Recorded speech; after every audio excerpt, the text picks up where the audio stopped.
Hello, and welcome back to The Good, the Bad, and the Ugly Show. So, we've covered a great many things on this channel so far. We cover music, movies, people, places, food, toys, and nostalgia. That's right. But today, we're covering something that has been with me since childhood. That's right. We're counting down the top 10 greatest Laurel and Hardy films. So some of my earliest memories are laughing at Laurel and Hardy films. They used to show them on TV back when we had 4 channels on British TV. They used to show Laurel and Hardy shorts early in the mornings, about 10 in the morning, around the same time as they would show things like Looney Tunes cartoons and Thunderbirds and things like that. So it used to come hand in hand. I loved watching these things early hours of the morning. And also collecting them on VHS. We used to get these really cheap looking cardboard box VHS of their short films. In fact, I don't remember watching a feature length Laurel and Hardy film for at least the first 10 years of my life. They always showed the shorts. Even in cinemas sometimes they would put the little short Laurel and Hardy films on. I just grew up with them and loved them. So this list consists of quite a lot of the short films. So I've kind of jumbled them up here. I'm not going to go with the top 10 best short films or top 10 feature films. I don't want to get into all that. And the silent films don't really enter in at all. Even though I love some of the silent films, some of them are great. So let's get into it. My personal top 10 favourite Laurel and Hardy films. Well, here's another nice mess you've gotten me into.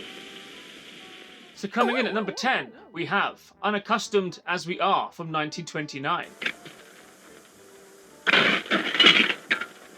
So this was Laurel and Hardy's first ever sound film. They finished the silent era and went into the talkies. It translated really well. A lot of comedians kind of got lost when the talkies came along. Their voices weren't quite right, or they relied very heavily on physical comedy. Here we go. I'm moving through the scene and I slammed the door. Oh no, I slammed it too hard and the house is gonna squash me. But I think people like, particularly Laurel and Hardy, really did translate into sound perfectly. They just had some brilliant dialogue, really. Oliver Hardy getting very annoyed by Stan Laurel. Also, this was the first film to feature the phrase, "Why can't you do something to help me?" So this was later made into a feature film called Blockheads in 1938, which, to be honest, is also very funny. But this particular short version is just great.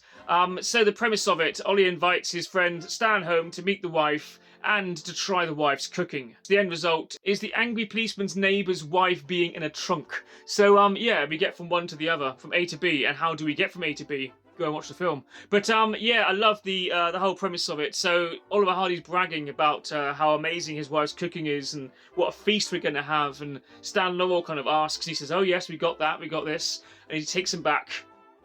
It's just brilliant because you know in that moment that it's not going to turn out right. Whenever you brag about something like that, the result is always going to be very disappointing. And of course it is. So coming in at number 9, we have Saps at Sea from 1940.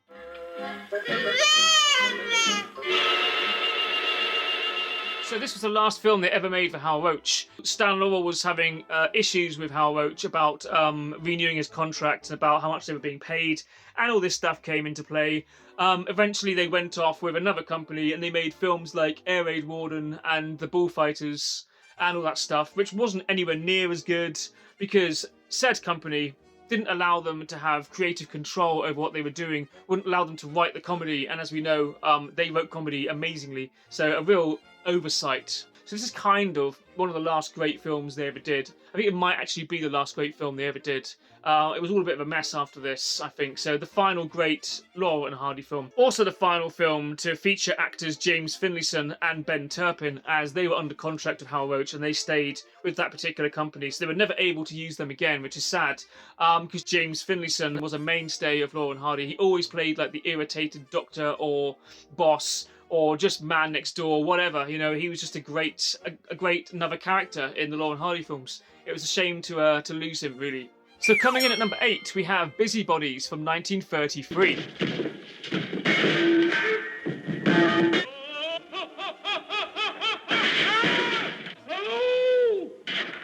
So this is a great film. I mean, they work in a sawmill for a start, and you can imagine all the stuff that's going to take place in such a situation. Each little chaotic escapade in this film, just kind of one situation leading into another. It's just so beautifully written. It's fantastic. Coming down to one of my favourite things in a Laurel Hardy film was their makeshift car stereo, which was a wind-up phonograph kept under the car bonnet. This is like revolutionary stuff here. They invented the car stereo right here. Geniuses, absolute geniuses of their time. Coming in at number 7, we have Helpmates from 1932. So the basic premise of this film is they awake to discover they'd partied pretty hard the night before. I don't know what had gone down, but it had been quite a party. And then Oliver Hardy discovers that his wife is due home, so they have to get the place back in a good shape.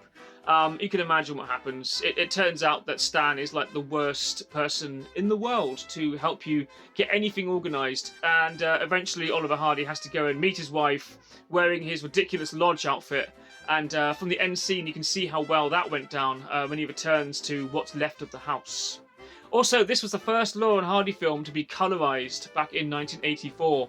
So Hal Roach got firmly into the colorisation business in the 80s. Which resulted in a bizarre version of Night of the Living Dead where the zombies were green. If you happen to have that video back in the 80s, you might have noticed that it was owned by Hal Roach. Obviously that film was in public domain. Hal Roach owned that version of it because they colorised it. And they colorised most of the Laurel Hardy films as well. The copyright says 1986, but this was done in 1984. So it was the first one that they did this to. They did it to a lot of the other ones. Don't bother watching them colorised, it's no good. Go and watch the original black and white version. Yeah, the original. It's fantastic. So at number 6 we have A Chump at Oxford from 1940. Hey, Ollie. I don't want to bother you, but I just had another one of those dizzy spells. This was the penultimate film they made for Hal Roach. The second to last. And the second to last great film they ever made, really. Chump at Oxford is absolutely fantastic. An interesting little fact, it features a very young Peter Cushing in a smaller role. Also, there are 2 different versions of this film. There is a 43-minute version and a 63-minute version. This was due to the fact that when they put it out originally at 43 minutes, the distribution company wouldn't release it because it was too long to be a short and too short to be a film. They had to go and shoot an extra 20 minutes of footage for this one. So yeah, there's 2 versions. I mean, personally, I grew up watching the shorter version. That's the version I always saw. Yeah, I don't really dig the long version so much. I think it's kind of like unnecessary. The short version is great. It kind of gets to the point. Also in this film, Stan Laurel, it turns out, had already been at Oxford. He was a scholar there, and he'd had some kind of accident with amnesia and wandered off. And his original personality is brought back, and he becomes this kind of pompous, posh Englishman. Also, it's the only time Stan Laurel's ever broken from the character of Stan in one of these films, and it really worked. It was a funny thing, and yeah, I just love this film. It's slightly different for that reason, but yeah, a classic, a classic. So coming in at number 5, we have Blotto from 1930.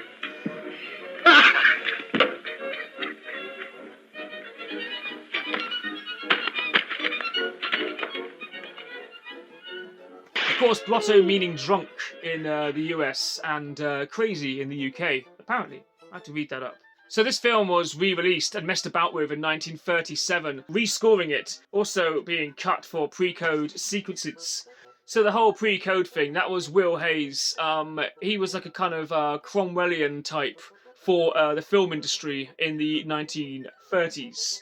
Well, late 20s. He decided that Hollywood was the city of sin and films had gone too far and too graphic, so he wanted to cut it all back, go into your Christian morals and make films, you know, safer and less raunchy and all that stuff, all that boring bollocks, you know. So he went and butchered a load of films and banned stuff, basically, from 1930 onwards, but I believe it didn't really come into action until 1934. That's why you see the films that are pre-code, they're always quite interesting, man. Like, better than the films after it for a little while. So the films between the kind of 30s and 50s had that kind of weird kind of safeness about them, whereas the films before didn't. And then obviously, you know, the 60s and 70s went quite far, and the rest is history. But yeah, Will Hayes was to thank for the whole pre-code business. But they cut a few Laurel Hardy films for that same reason. There was another cut scene from the film Pardon Us, featuring a rather beautiful lady Anyhow, there is an original version of this, the original lost version you can see, but only in Spanish. That's the only version that survives with the missing sequences. So might have to go and check that out. I don't know what I'm missing. I haven't seen the full-length version, so could be interesting. I don't know. Anyhow, the premise of this one is it's during Prohibition era. Laurel Hardy decide to go and see a show, and they want to take a bottle of booze with them, you know, to have a bit of fun. Oliver Hardy's wife, she finds out about this, so she switches the alcohol around with her own concoction. And they kind of placebo themselves. They believe they're getting drunk and they have laughing hysterics. It's a really funny scene, actually, one of my favourite Laurel Hardy scenes. And then they turn around to discover that Oliver Hardy's wife is there with a shotgun and chases them off. Quite a violent, over-the-top ending there, but brilliant stuff. Just classic Laurel Hardy. Anyhow, coming in at number 4, we have Toad in a Hole from 1932.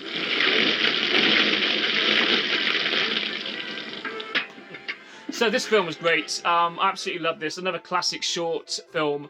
So the premise is they're selling fish from a van.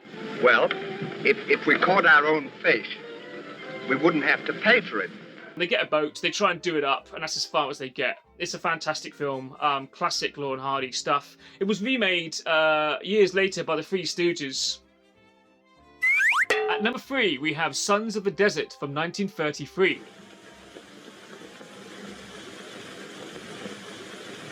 What are you eating? An apple? Where'd you get it? And there? Why, that's not real fruit. It's imitation. It's made of wax. That's the 3rd apple I've missed this week. Originally released as Fraternally Yours. So the basic premise of this film is they have another lodge. A lot of lodge meetings in Laurel Hardy films, they have another lodge meeting they have to go to in Chicago, but Stan's convinced that his wife won't allow it. So he pretends to be ill, so he has to go to Honolulu for a retreat, only to discover later that the boat going to Honolulu has sunk and their wives now believe them dead, resulting in them having to hide in the attic in their house. Absolutely fantastic stuff, really funny, great. Also features the song Honolulu Baby, which was released as a B-side to the Trail of the Lonesome Pine, which we'll get into a little bit later. Anyhow, in 2012, this film was selected for the Library of Congress, meaning it has historical significance, and was put in with films like the Star Wars and Jaws and all these amazing films. Laurel Hardy definitely deserved to be up there as well, and a couple of their films got in, this being one of them. So, coming in at number 2, only 2 films left, what could they be? Well, at number 2, a bit of a fan pleaser, we have Way Out West from 1937.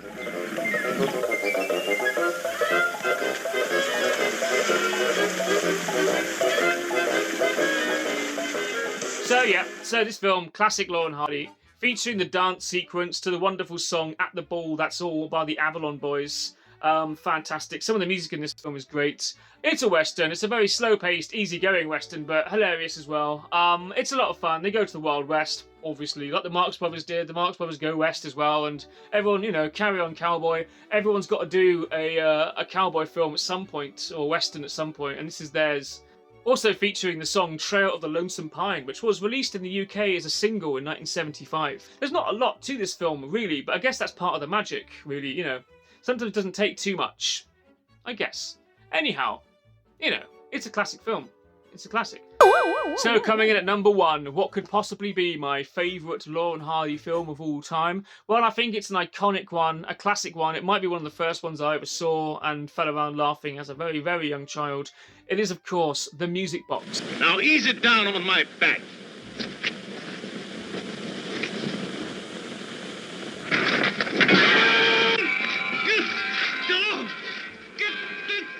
This film also won an Academy Award in 1932 for the Best Live Action Short. It's also another film in the Library of Congress as well, and well deserving its place in there. The steps that are right behind me now, they've become a big tourist attraction in Silver Lake in Los Angeles. People come here to take photos and to walk up and down them holding a big piano. Yeah, letting it roll down. It's all fun stuff. But yeah, it's just a great film. That's basically what the film consists of. They're trying to deliver a piano, and they get there and they realise they could have gone. I won't give it away. But the professor who owns the house in this film is a complete lunatic. a very unreasonable gentleman. I think I'm with Laurel Hardy in this film. Really, I think everyone else is an asshole in this film, and they're the only sane ones.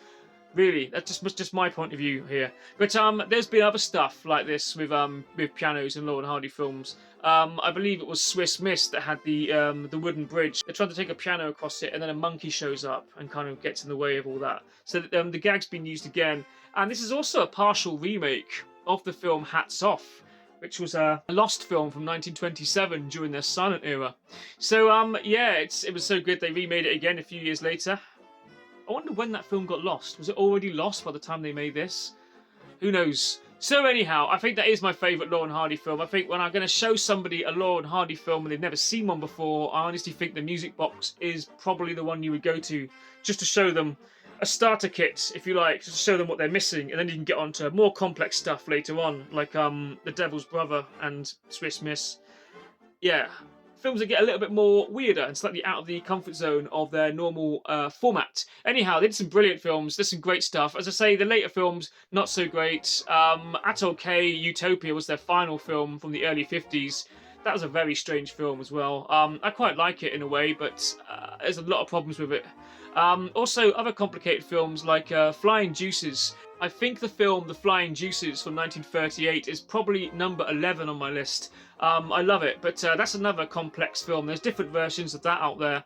The rights to it get quite complicated as well. I think it fell into public domain. You can get it on a lot of cheap. If you buy cheap Laurel Hardy DVDs, you'll find films like The Flying Juices, At OK Utopia, and like March of the Wooden Soldiers.